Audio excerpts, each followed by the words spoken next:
रोचक कहानियाँ। एक बहुत ही सुंदर गांव था जहां सभी लोग मिलजुल कर रहते थे और हर काम में एक दूसरे की मदद करते थे। पूरा गांव एक परिवार की तरह रहता था। इसी गांव में एक मुर्गा रहता था। वह मुर्गा गांव का सबसे प्रिय और मेहनती था।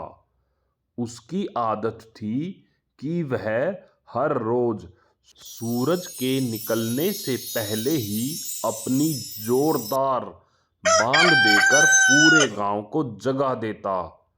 उसकी बांग से किसान अपने खेतों में जाने के लिए तैयार होते और बच्चे स्कूल के लिए उठ जाते थे।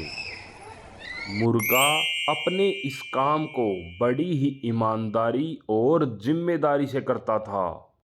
गांव के पास ही एक बहुत सुंदर जंगल था जिसमें बहुत सारे जंगली जानवर रहते थे। इसी जंगल में एक खतरनाक बाज भी रहता था। बाज अपनी तेज नजर, मजबूत पंजे और तेज उड़ान के लिए जाना जाता था। वह अक्सर अपने शिकार के लिए छोटे पक्षी, चूहे और यहाँ तक के गांव के मुर्गे मुर्गी को भी निशाना बनाता था। एक दिन मुर्गा दाना चुग रहा था। बाज ने आसमान से मुर्गे को देखा। बाज ने सोचा, यह मुर्गा तो बड़ा मोटा ताजा है। इसे पकड़ने से मेरा कई दिन का भोजन हो जाएगा। बाज ने मुर्गे का शिकार करने की योजना बनाई। बाज ने आसमान में उड़ते हुए मुर्गे पर नजर रखी और सही समय का इंतजार किया। मुर्गा, जो स्वभाव से बहुत सतर्क था, बाज की घातक नजरों को महसूस कर चुका था। उसने अपनी समझदारी से खतरे का अंदाजा लगा लिया। मुर्गे ने सोचा, यदि मैंने अभी कुछ नहीं किया तो यह बाज मुझे पकड़ लेगा। मुझे अपनी जान बचाने के लिए कुछ करना होगा। मुर्गा जोर जोर से बांग देने लगा। उसकी आवाज सुनकर आसपास के दूसरे मुर्गे भी उसके पास आ गए और एक साथ मिलकर बांग देने लगे। उनकी आवाज इतनी तेज हो गई कि गांव के लोग चौकन्ने हो गए और उनकी मदद करने के लिए लाठियां लेकर बाहर आ गए।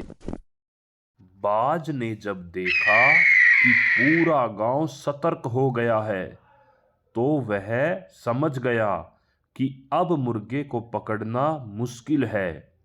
तो उसने वहां से वापस उड़ जाने में ही भलाई समझी। बाज अपनी चाल में नाकाम हो गया। उस दिन मुर्गे ने अपनी सतर्कता से ना केवल अपनी जान बचाई बल्कि पूरे गांव को एक बड़ा सबक भी सिखाया। गांव के लोग मुर्गे की समझदारी और बहादुरी से बहुत प्रभावित हुए। उन्होंने मुर्गे को खूब दाना खिलाया और उसकी तारीफ की।